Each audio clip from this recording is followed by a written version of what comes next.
Bienvenidos a Debate Político, gracias por estar ahí y cumplir esta cita.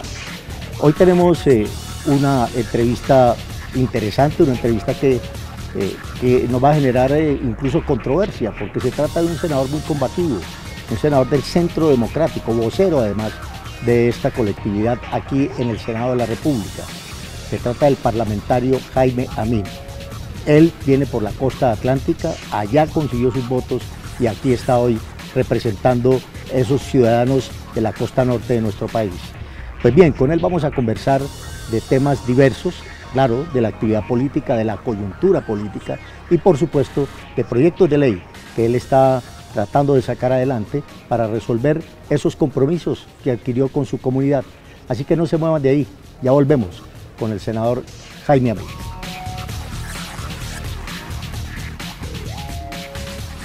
Bien.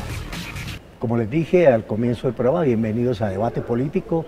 Nos acompaña el senador Jaime Amín.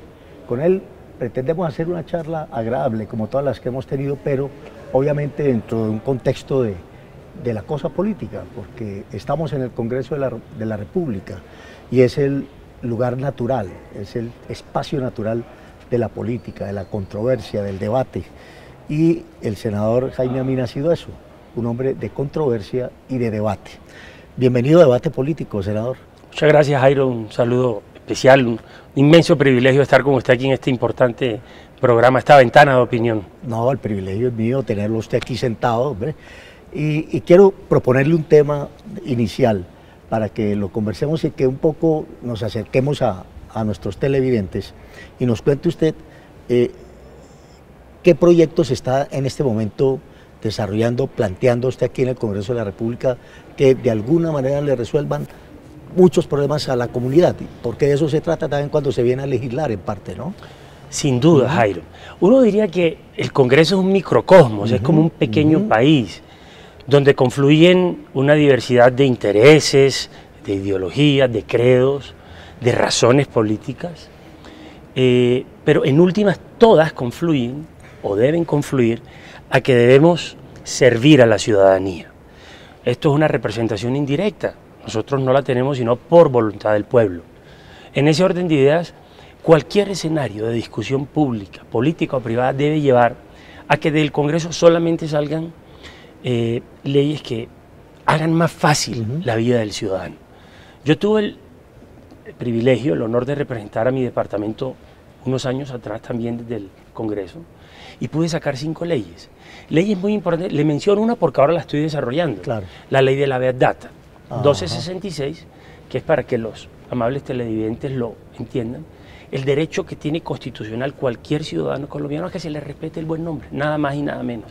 Su derecho a la intimidad, al buen nombre, a no ser maltratado, a que su información tenga un manejo privilegiado, excluyente si se quiere, que le conserve sus derechos al buen nombre. Y antes la gente solo manejaba el buen nombre y la defensa de él a través de la tutela, porque no había una ley. Nos hicimos a la tarea hace 10, 12 años de sacar lo que hoy es la ley 1266, la ley marco de la habeas data, que fundamentalmente le entrega un mecanismo cierto al ciudadano para que en vez de acudir a la tutela pueda, por el contrario, acceder a un derecho instrumental en donde se le respete con unas garantías, con un procedimiento y con unas sanciones para cuando se desconoce el derecho al buen nombre. Entonces la gente, por ejemplo, que tiene un crédito y está reportado en una central de riesgo como Datacrédito, Covino, que son las más comunes, antes tenía que acudir a la tutela, ahora hay un procedimiento para que se le actualice la información cada 15 días cuando él lo solicite. Pero esa misma ley, 12 años después nos encontramos con un tema, porque el mundo ha evolucionado, Jairo, y ahora están las redes sociales, está el mundo virtual, está la internet, en Colombia nada más. ¿Y qué hay que hacer? ¿Actualizarlo? Claro, actualizar las leyes. En Colombia hay, increíblemente, 29 millones de usuarios de Facebook. Es una cifra, 29 millones, es una cosa, es un poco más de la mitad del país. Toda esa gente, en el mundo son más o menos 1.800 millones. Sí, ¿no? 1.750 millones, exactamente, de personas que utilizan esa importante red social. Pero ¿qué ocurre? Las personas, mayores o menores, y cuando es menor, viene un tema de mayor riesgo sobre todo.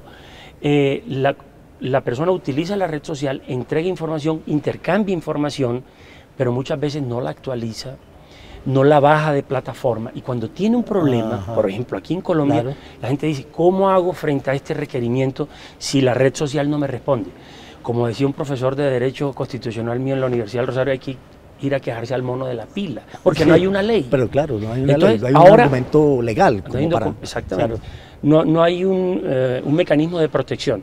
Entonces, este proyecto de ley que ya nos los aprobó la Comisión Primera, que estamos además interactuando con los actores, es que esa es otra cosa que tiene el Congreso. Sí. Uno no puede sacar aquí una ley per se. Hay que sacar las leyes buscando que tengan una utilidad social, pero dándole cuerpo, mejorándole el texto. Y esto se hace solamente buscando que quienes van a interactuar con esa ley, sean sujetos activos o pasivos, la complementen. Entonces estamos en un proyecto de ley para que las empresas que operando en Colombia, manejando información de los colombianos, pero no tengan domicilio en Colombia, Facebook, Instagram, Claro. Amazon, Sí, Google, ajá. bueno, tantas plataformas donde hay de todo, se sometan a la ley colombiana cuando hay un requerimiento del ciudadano para que se le respete el buen nombre. Ese es uno de los proyectos, nos los aprobó la Comisión Primera, 15 votos a 0. O sea, yo creo que hay una gran conciencia en el Congreso para sacar esto adelante. Ahora, esto es una manera también de desarrollar un derecho constitucional, ¿no? Sin duda, el artículo 15 de la Constitución, correcto. que es un derecho fundamental, claro. cuyo núcleo es Claro. precisamente la protección Ajá. al buen nombre. Ajá. Y desde ese punto de vista, el Congreso tiene que actuar. Es que no podemos ser sujetos pasivos frente claro, a los desarrollos claro. tecnológicos. Es que la tecnología nos desbordó. Ya es Sí, un claro, hecho es que así, es una realidad. la gente recibe en tiempo real Claro, lo que pasa en así Colombia es. y en el mundo. En el mundo. ¿No? Y hay que darle un marco de protección adecuado. Ese es un proyecto de ley que yo creo que va a mejorar la vida del colombiano. Le va a dar seguridad, le va a dar tranquilidad a los padres, le va a dar también protección a los menores. En ese orden de ideas, ese proyecto creo que va a tener muy buen propósito en los próximos meses cuando haga tránsito final en el Congreso. Bien, estamos hablando de casi el 60% de la población colombiana con Facebook, ¿no? Increíblemente, Claro. es de los países que Estamos más hablando de desarrollos casi 30 tienen. millones, pues. Sí, casi Y 30 somos millones. 48 millones de habitantes. Pronto, Sí, ¿no? es impresionante. Sí, claro. Y es el mismo número de personas que utilizan las redes sociales en Claro. Colombia. El Internet hoy en Colombia se ha masificado, hay unos espacios públicos en donde a través de programas del Ministerio de las Telecomunicaciones se han adecuado espacios para el Wi-Fi, para que la gente no tenga que pagar por el servicio, sino que lo reciba gratuitamente en Sí. ciertas zonas del territorio. Colombia ha avanzado mucho en eso, en lo que es la plataforma digital, pero ha avanzado poco en la protección del derecho. Por eso hay que ir caminando como dos líneas paralelas. Bien, esto es el desarrollo de una ley que se planteó en años anteriores Sí. y ya se está actualizando. Exactamente. En esta legislatura, ¿alguna propuesta muy concreta tiene usted como para Sí, darle relevancia pues mire, legislativa? a nosotros nos parece de la mayor importancia que temas que estaban como en el closet, que estaban como en el rinconcito de la discusión pública nacional, ya hayan salido por la prevalencia, por la importancia a la luz pública. Por ejemplo, el tema de la protección a las mujeres y a los menores, los feminicidios. Cada día nos aterramos más del maltrato a las mujeres, la violación sistemática a sus derechos, el desconocimiento de los mismos, el desamparo, la orfandad legal que hay frente al derecho de una mujer que no puede ser tocada ni con el pétalo de una rosa. Hoy precisamente se han incrementado vigorosamente las penas y están actuando más las autoridades. Sí. Igual ocurre, por ejemplo, con los menores de edad. Claro. Cada día hay más leyes que protegen a los menores de edad, buscan aislar a los pederastas, a quienes, por supuesto, abusan de esa posición prevalente frente a los menores.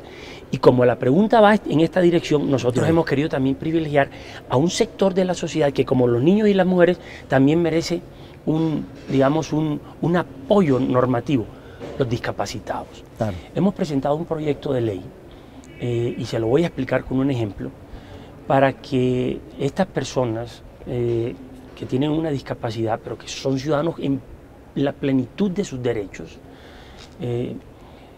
y también las madres, quienes estén gozando de una licencia de maternidad, puedan tener espacios reservados, escúcheme bien, en estacionamientos públicos y privados, que hoy existen en el país. Pero no se respeta. Pero no se respetan. Claro, ¿Y no por qué no se respeta. respetan? Primero, porque el portador del vehículo, Sí.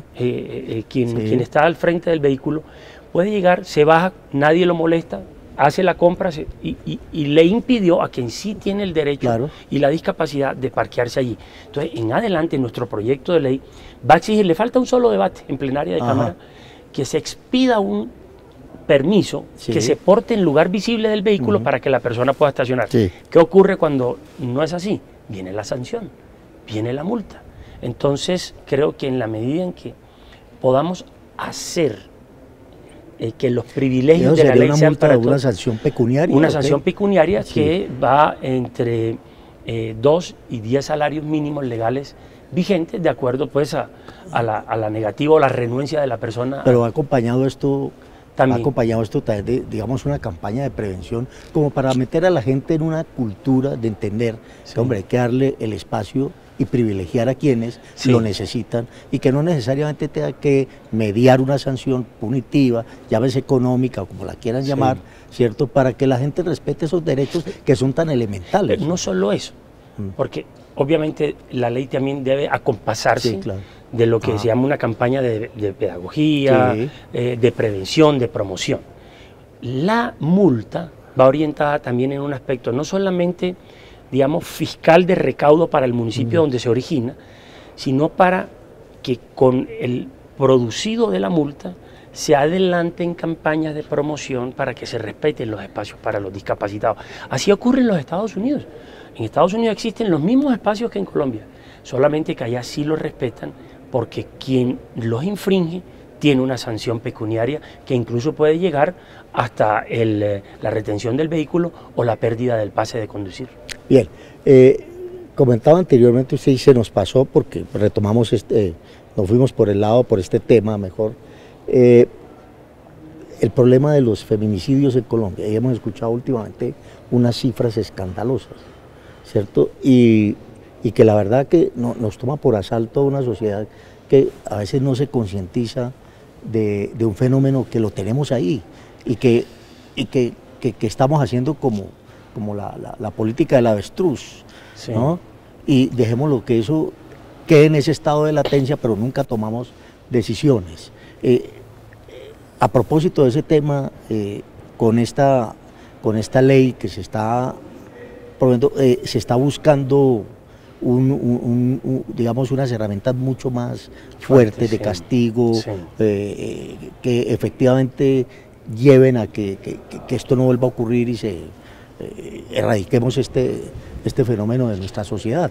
Ahí hay un tema en el que al menos yo procuro no caer, e invito también a mis colegas, porque es un escenario, yo diría, impropio, que es el populismo punitivo, que es pensar que una situación per se va a arreglar o a modificar solamente por incrementar las penas, que son accesorias a los delitos cuando los cometen las personas. No, evidentemente hay que aumentar hasta donde sea posible las sanciones punitivas, sin excarcelación, sin ningún tipo de atenuante, sin ningún tipo de compensación de rebaja de estudios o en fin, de buena conducta, para quienes toman y violan lo más sagrado de la sociedad, que puede ser el respeto hacia la mujer en cualquier condición y hacia los niños.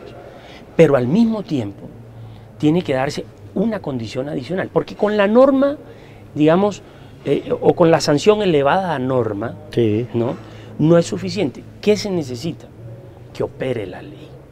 Es decir, que quien está obligado a ejecutar el mandato legal de sancionar esa conducta totalmente reprochable, entienda que va a recibir una sanción que no es negociable y que en el caso de la autoridad, que es la encargada de aplicarla, tenga efectividad en el control y la sanción del delito. Porque ¿de qué nos sirve tener como un saludo a la bandera una norma que diga, como en el caso de la niña Zamboní, terrible, que nos partió el alma, que esta persona que además tiene una condición social privilegiada, tenga 60 años de cárcel? No, nos sirve es que todos aquellos ciudadanos abominables que han cometido estos delitos terminen en la misma sanción con 60 años. Eso, la sanción adecuada y efectiva y pronta, es lo que disuade al eventual infractor o violador para cometer el delito. Claro, usted hablaba precisamente del populismo punitivo.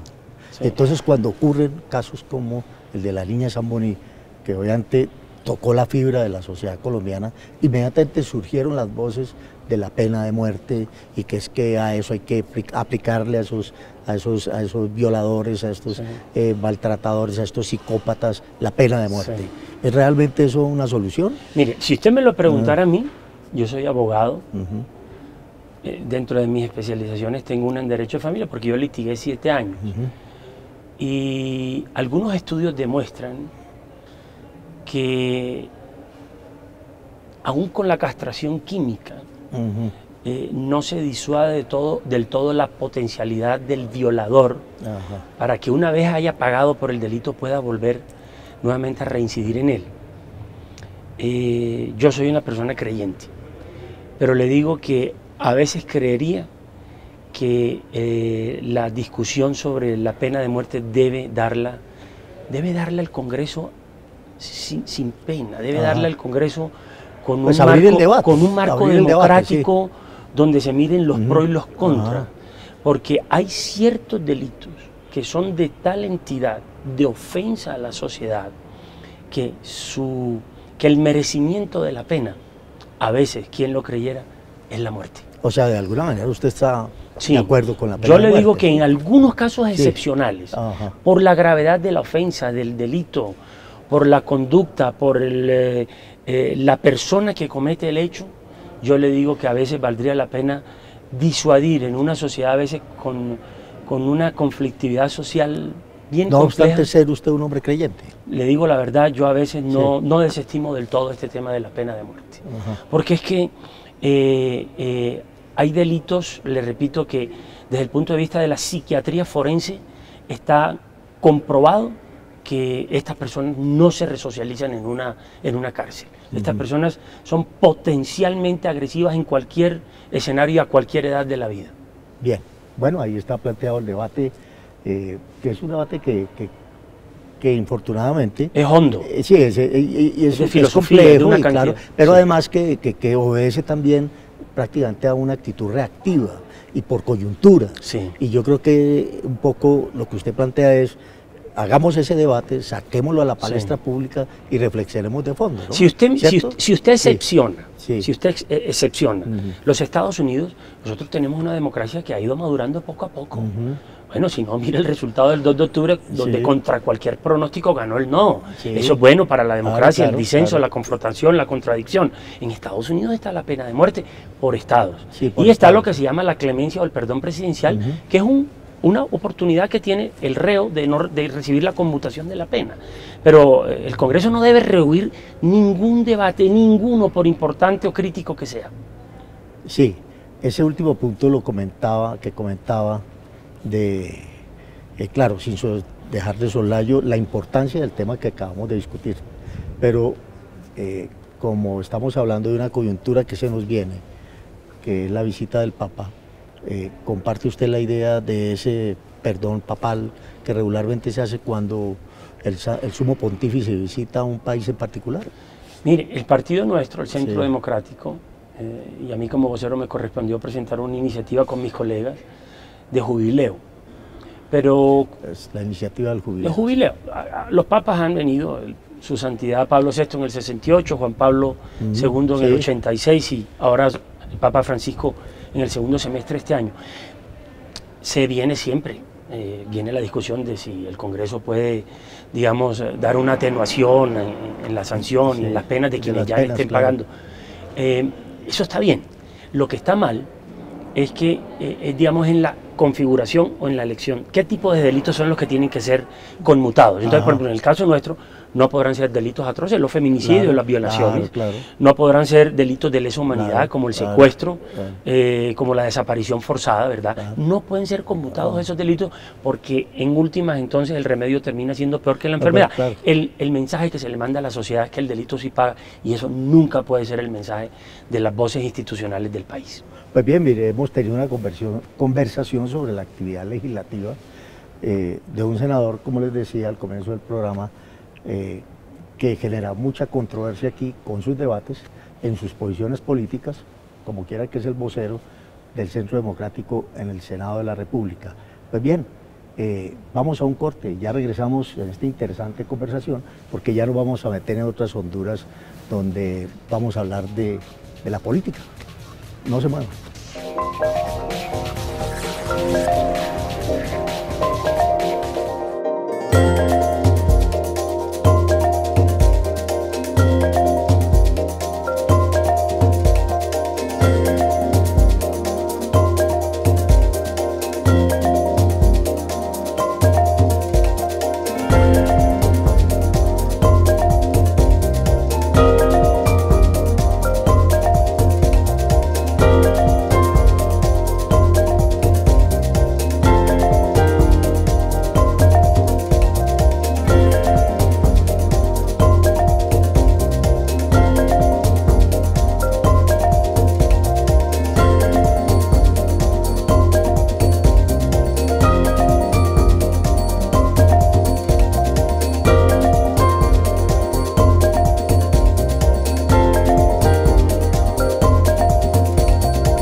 Volvemos con el senador Amin y nos vamos a meter en la coyuntura política, que, digamos, estuvo muy caliente esta semana que terminó, y hubo un debate muy importante, que fue el tema de Odebrecht.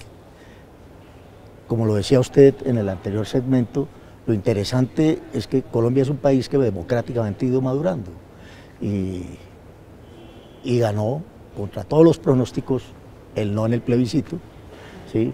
Se dan estos debates de fondo en el Congreso de la República, que es el lugar natural, ¿cierto?, para debatir los temas de fondo. Este debate de Odebrecht yo creo que le abrió muchas inquietudes al país.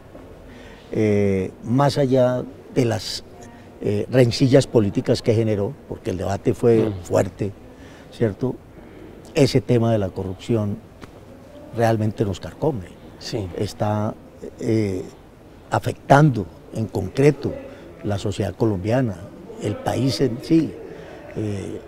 Ese tema de la corrupción, cómo abordarlo, pero abordarlo de una manera tal que permita, bueno, no erradicarlo porque es difícil, erradicar la corrupción, siempre habrá algo por ahí, esas manzanas podridas que alguna vez llaman.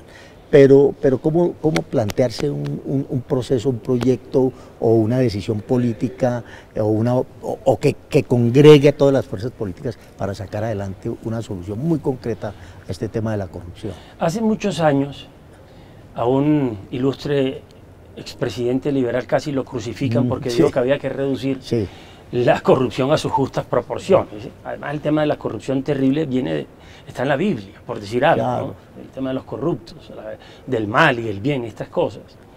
Hay que rechazarla de plano.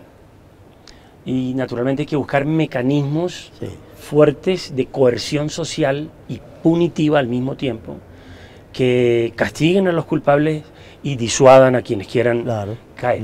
Pero déjeme decirle una cosa, yo veo en esto de Odebrecht, que además es un palito de caca. Si usted me permite la expresión, palito de caca usted no tiene por dónde cogerlo porque se ensucia. Pero yo creería que es una magnífica oportunidad. Si nosotros convertimos esa indignación nacional que hay frente a este caso, que es como el ícono, ¿no? De la iconografía de la corrupción, además a nivel latinoamericano, no solamente aquí. Y convertimos esta crisis en una oportunidad, la democracia colombiana, no le quepa ninguna duda, sale fortalecida. ¿Qué hay que hacer? Actuar sin envidias, actuar sin protagonismos falsos, sin vanidades de candidaturas que con los flashes busquen solamente el fogonazo del discurso y no vayan al fondo del asunto. Uno lo que ve aquí es que los poderes públicos han sido tocados y han sido transversalmente, diría yo, infiltrados por el mal de la corrupción.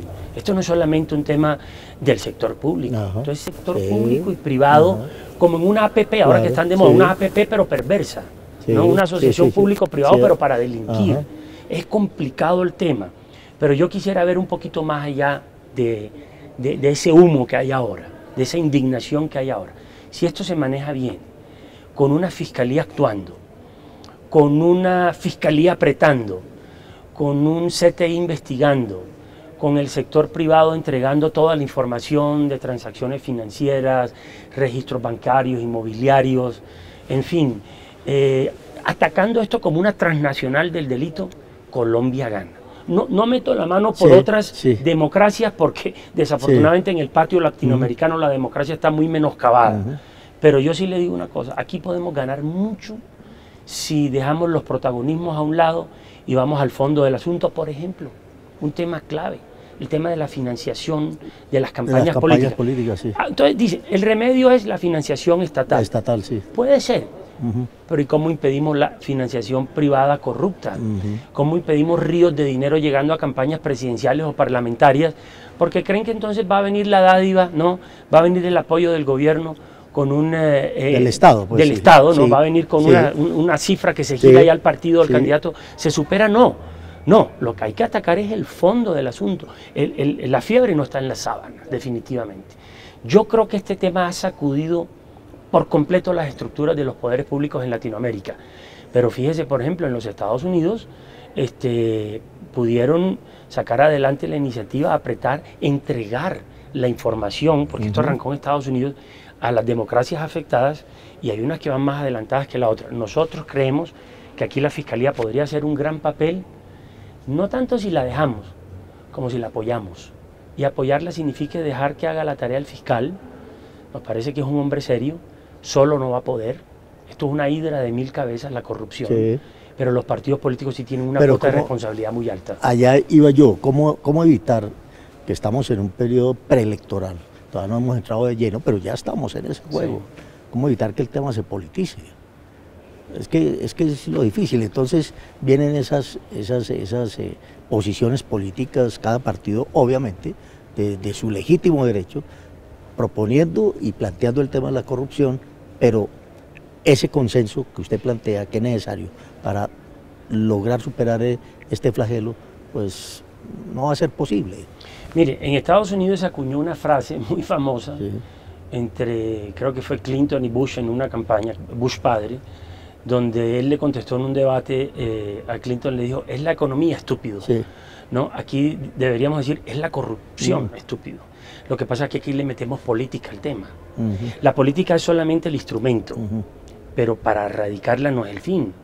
El tema de la corrupción, que yo creo que puede ser repito, una gran oportunidad para, como decía usted en la presentación de la pregunta, para atacarla a fondo y llevarla a una proporción que no ponga en riesgo la institucionalidad del país. Porque es que ahí es donde está, digamos, la fortaleza institucional de los poderes públicos interactuando y complementándose, en que cada uno haga su tarea.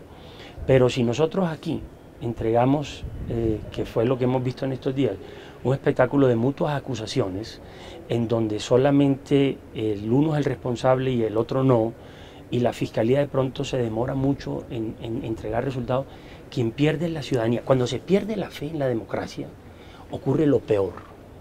Ese cauce, esa masa, esa fuerza de ciudadanos inconformes puede dar en cualquier cosa, incluyendo una dictadura, incluyendo un régimen populista. Es lo que pasó en Venezuela con los partidos políticos y la corrupción. El remedio resultó peor que la enfermedad.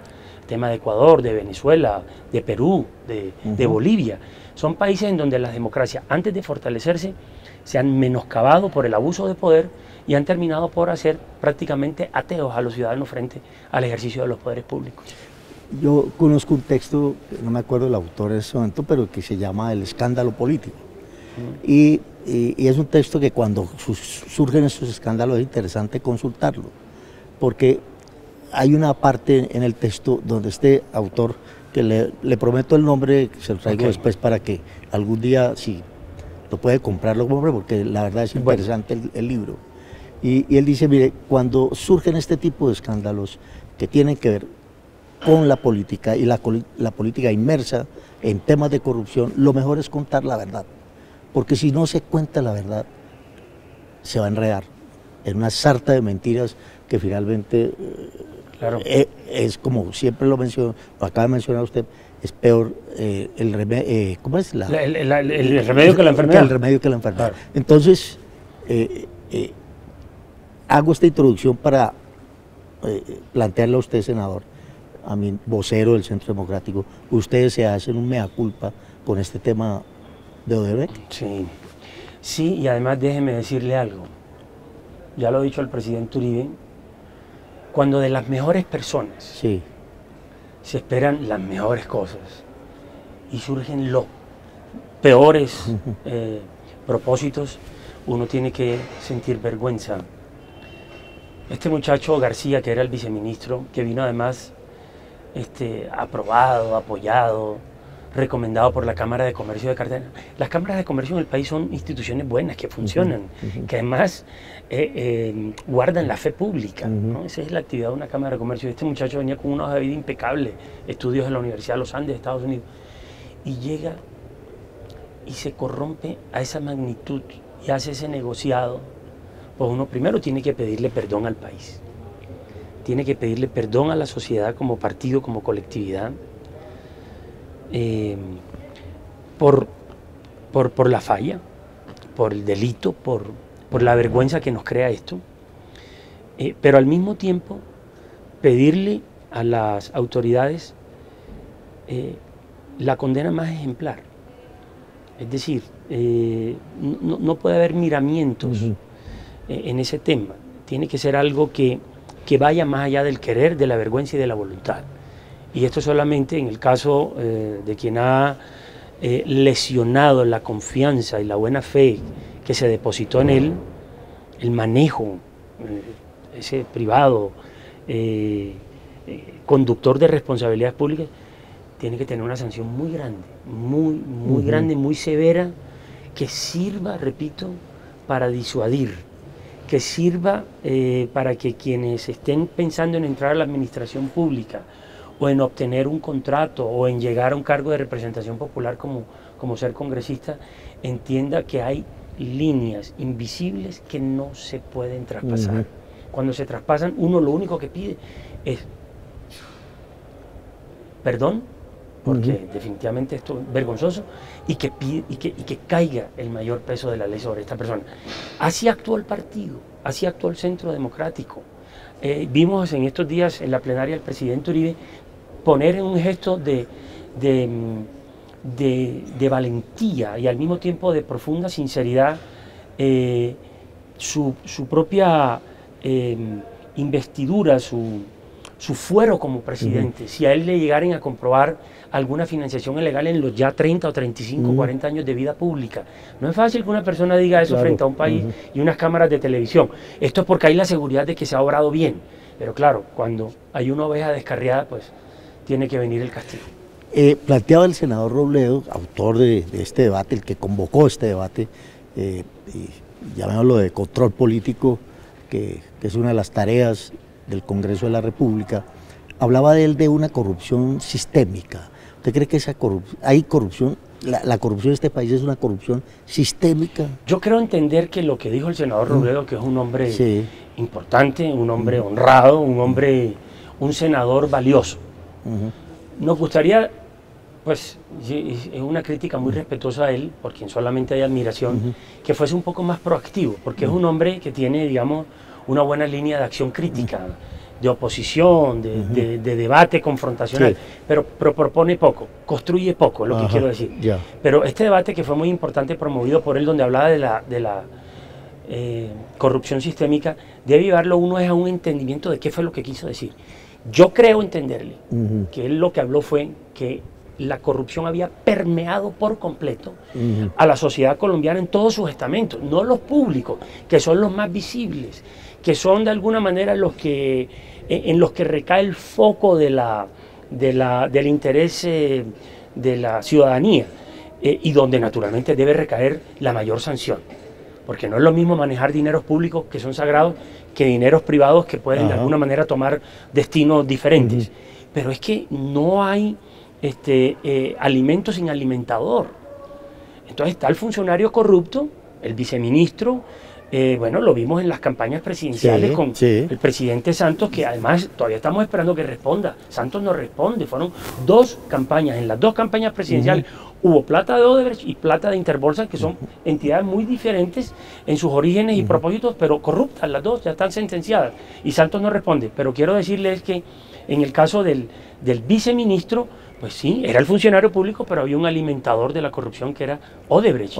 Entonces, romper ese cordón umbilical es la tarea superior de una sociedad que quiere adecentarse, como la colombiana. No va a ser fácil, Jairo. Esto es una tarea de todos los días, pero hay que dar la batalla. ¿Pero usted está en plenas disculpas por lo de Odebrecht y lo de Oscar Iván Zuluaga? Sí, con una diferencia. A ver. El doctor Oscar Iván Zuluaga, que es un hombre decente, un hombre probo, se hizo a un lado de la carrera presidencial, porque ahí no estamos hablando de un soborno. Ahí no estamos hablando de un soborno como en el caso de García. Pero sí de una financiación, ¿no? Estamos hablando de una aparente financiación que él dijo, yo no la aprobé, pruébenmela. Y por eso me retiro de la campaña presidencial para poder defenderme en igualdad de condiciones como un ciudadano común y corriente. Renuncio a mi condición de candidato presidencial y le doy la cara al país. Estamos esperando y estamos ciertos en que él va a defenderse bien y podrá salir la verdad allí. Pero este que está acá atrás en el Palacio de Nariño, ¿no? El presidente de los colombianos, de una manera cínica, ha salido a decir que con quien tomaba whisky, que era quien le manejaba las campañas, el señor Roberto Prieto, la culpa era de él, pero la responsabilidad no es del presidente. No, al país hay que decirle quiénes somos los responsables, por qué tenemos que asumir estas conductas y darle el ejemplo de las próximas generaciones cuando se comete una falta de esta naturaleza. ¿Será que algún día vamos a conocer toda esa verdad? ¿Que van a asumir responsabilidades? Porque está bien que usted lo diga, y no solamente lo ha dicho usted, lo dicen muchos políticos. Cada que ocurren estos actos, que ojalá sepamos la verdad, que ojalá se diga y se cuente lo que ocurrió, porque eso nos quedamos como en la aspiración, los ciudadanos, conocer eso, pero nunca nos resuelven esas inquietudes. Se me viene un parangón a la memoria. Yo entiendo esto como cuando en la mayor crisis institucional del país, cuando los carteles del narcotráfico tenían en jaque a la sociedad colombiana, solamente cuando mataron a don Guillermo Cano, a Galán, a la Barabonilla, a tantos magistrados realmente superiores de la Administración de Justicia, caímos en cuenta en que ya más abajo no podíamos caer. Para abajo era imposible, entonces había que recuperar las instituciones. Y el país dijo, bueno, volvemos con la tradición, vamos a enfrentar esto, y el presidente Barco tomó el toro por los cachos y ya se pudo comenzar a reconstruir el tejido institucional del país. Aquí va a ser igual. Aquí más abajo no podemos caer. Este escándalo está servido.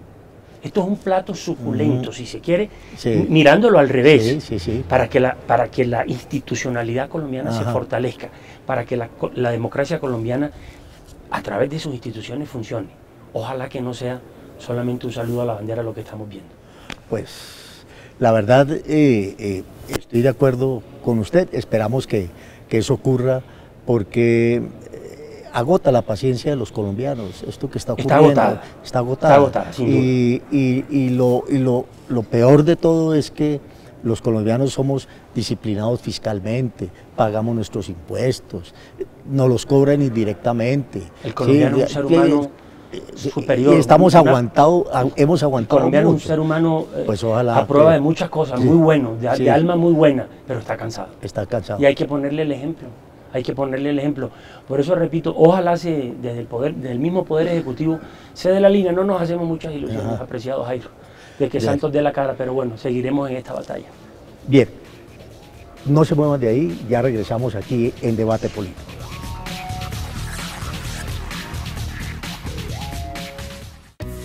Acuerdo para la paz, en el camino hacia la reconciliación. Dejación de armas. A partir de la firma de este acuerdo, inicia el plazo de 180 días para que las FARC dejen las armas y se reincorporen a la vida civil. La dejación de armas se realizará bajo el siguiente procedimiento.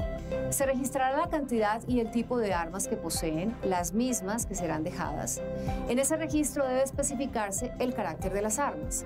Dentro de los campamentos ubicados en las zonas veredales, o sea, los sitios de concentración pactados, y solo mientras estén dentro de ellas, cada uno de los guerrilleros estará autorizado a portar un arma individual y todos serán vigilados por el componente internacional del mecanismo de monitoreo y verificación.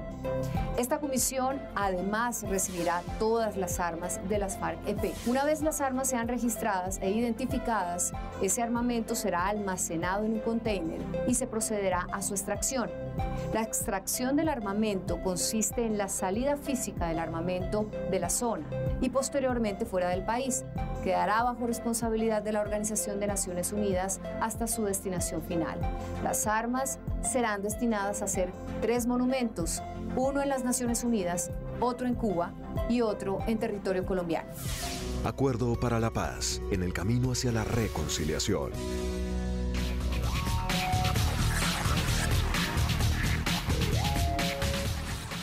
Bien, gracias por estar ahí. Continuamos aquí en Debate Político a modo de entrevista, en esta muy amena e interesante charla con el senador Amin, porque pues con mucha sinceridad ha planteado todo este tema de la corrupción y que de verdad en términos generales carcome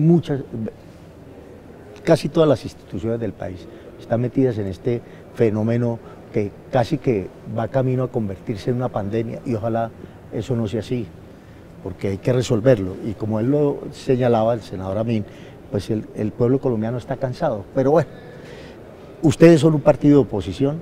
En mi larga vida del cubrimiento de la información política, se lo quiero decir claramente, nunca había visto una oposición así tan clara, tan definida como ha ocurrido en este cuatrenio con el Centro Democrático. Sí. Y eso me parece que en términos democráticos es muy bueno, porque si estamos en una democracia, pues está bien que haya partidos de oposición, sí, porque eso es una manera de mantener los pesos y contrapesos, ¿cierto?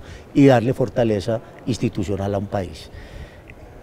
Pero a veces a ustedes no se les va la mano, no se les va la mano, por ejemplo, con ese cuento de la visita o el encuentro de los expresidentes Pastrana y Uribe con el señor Trump, que para ser justos, de los dos expresidentes, el más cauto y el más claro en su Twitter fue el expresidente Uribe, sí, no el expresidente Pastrana, que se le fue la lengua.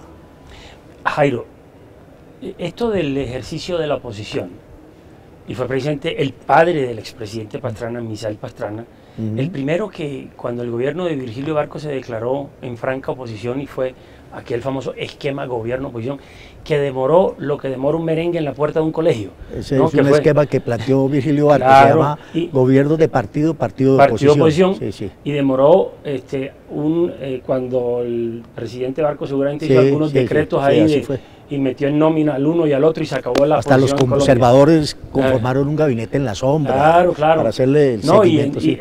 Y ahí vino a terminar de acuñarse el término del lentejismo, ¿no? Sí. Por un plato de lentejas, claro, se acababa la oposición. No, yo quiero decirle que el mayor crédito que tiene hoy el Centro Democrático frente a la ciudadanía es precisamente haber ejercido una oposición firme, de principios, decorosa, fuerte cuando ha tenido que ser fuerte, constructiva cuando hemos tenido que buscar consensos que el gobierno muchas veces no ha aprovechado en ley porque somos 39 parlamentarios, pero sin disenso no hay democracia, sin controversia no se fortalece ella misma.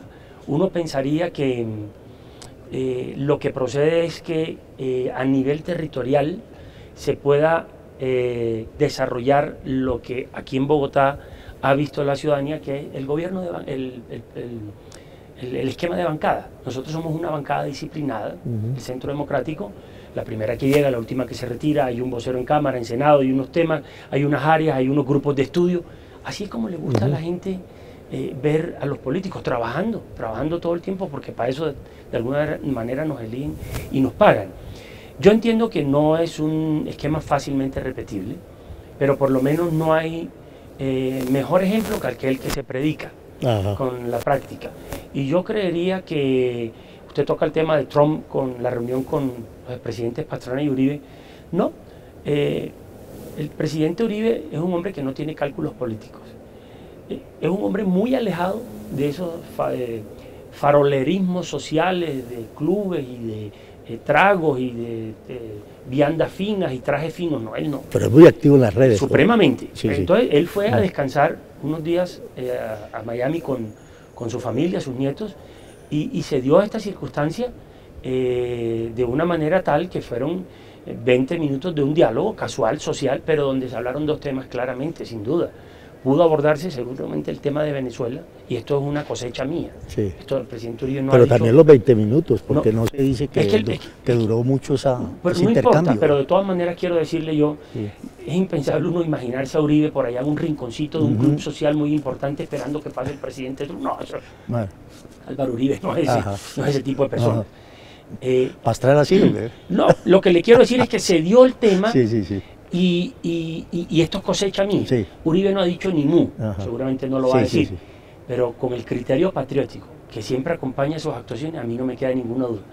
Que hablaron del tema de Venezuela, que Trump conoce muy bien, que nos preocupa enormemente, el desamparo en el que ha dejado a Santos a la oposición en Venezuela, y el tema de la paz de Colombia, que tiene que recibir de la nueva administración, en este caso de la administración Trump, otras luces, otros issues, como dicen los gringos, otros insumos que de alguna manera no conocen allá en Estados Unidos y en otras latitudes. Pero bueno, usted me habla aquí de 20 minutos, ¿sí? Fue una charla larga. Eso dice la revista Semana. ¿Sí? Y yo estoy seguro que sus fuentes la confirmaron en un lado y en el otro. No fue un apretón de mano, fue un diálogo, sin duda. ¿Y qué sorpresa hubo ahí en esa conversación o no? No, yo lo que yo me anticipo. Esto lo digo bajo mi propia responsabilidad. Lo que yo estoy seguro es que al menos el presidente Uribe aprovechó esos minutos para darle una visión respetuosa, patriótica.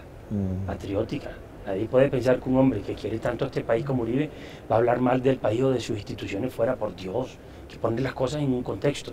Yo lo que quiero decir es que aprovechó esos minutos al máximo de rendimiento para decirle 2 o 3 cositas al oído al presidente Trump. Ojalá le sirvan para procesar, digamos, que esa buena relación con Colombia se fortalezca, pero en defensa de la democracia, no en demérito de ella. Pero ese patriotismo no raya con la traición a la patria, como le dicen los opositores. ¿Cómo por qué? ¿Qué tiene? Porque fue a decirle a Trump que no, que hablar del proceso de paz, de una negociación, todas estas cosas, cuando eso es una cosa que tenemos que resolver los colombianos, ¿no cree? Yo le meto las manos a la candela. Sí. No sé qué se habló de esa reunión. Fue muy privada a tal punto que nadie ha hablado, nadie ha dicho ningún. Pero yo le meto las manos a la candela que cualquier palabra que dijo Álvaro Uribe Vélez en la reunión con el presidente Trump estuvo prevalida de buscar lo mejor para Colombia. Absolutamente seguro. No lo dude ni un segundo. Bien, vamos a tocar un tema de mucha controversia y que ustedes han sido muy críticos con él, obviamente, y que tiene que ver con el proceso de paz. Ya esto definitivamente es una realidad. El proceso de paz se firmó, ahí está. Curiosamente, eso que ustedes ponen en duda de las FARC, de las dos partes es la que más ha cumplido, y eso es una realidad. Llegaron a una zona donde no encuentran sino desérticas prácticamente, y ellos han hecho cambuches para vivir ahí, y ahí se quedaron. Pero cuando hubo un incumplimiento del gobierno total, es decir, ¿por qué no hacer ese reconocimiento? Déjeme coincidir con usted en algo. Sí. Yo le creo más a la FARC que a Santos. A mí parece que las FARC han sido más coherentes, han tenido un discurso más hilvanado, unas actitudes que van en consecuencia con lo que piensan y con lo que predican y con lo que maquinan, que es el crimen. Tengo que decirlo así. Pero si bien es cierto, nosotros valoramos enormemente y nos alegramos como colombianos que 6.000 o 7.000 guerrilleros de base estén concentrados y no agredan al pueblo colombiano, es una gran noticia. Lo malo es que quienes dieron las órdenes para ejecutar a esos muchachos, para ejecutar los crímenes más graves, no vayan a pagar un día de cárcel. Pero déjenme decirle algo, tengo que hacerle un reconocimiento a la FARC. Lograron, en su largo historial de crimen y de ofensas a la sociedad colombiana, el mayor triunfo político de su historia sin disparar un solo tiro. que fue poner las instituciones a sus pies. Todo. Van a pagar un solo día de cárcel, no van a reparar con su inmensa fortuna que la tienen a las víctimas, no han devuelto a los niños, cada día aparecen caletas de armas y de drogas. ¿Dónde está, repito, la exigencia del gobierno? Uno no le puede exigir a la FARC como ciudadano, se lo tiene que exigir el gobierno. Este que está aquí atrás muy cómodo en el Palacio de Nariño, prácticamente gobernando como en un palacio de cristal. No, yo lo que creo es que nosotros tenemos que buscar el poder en el 2018, no para acabar el proceso de paz.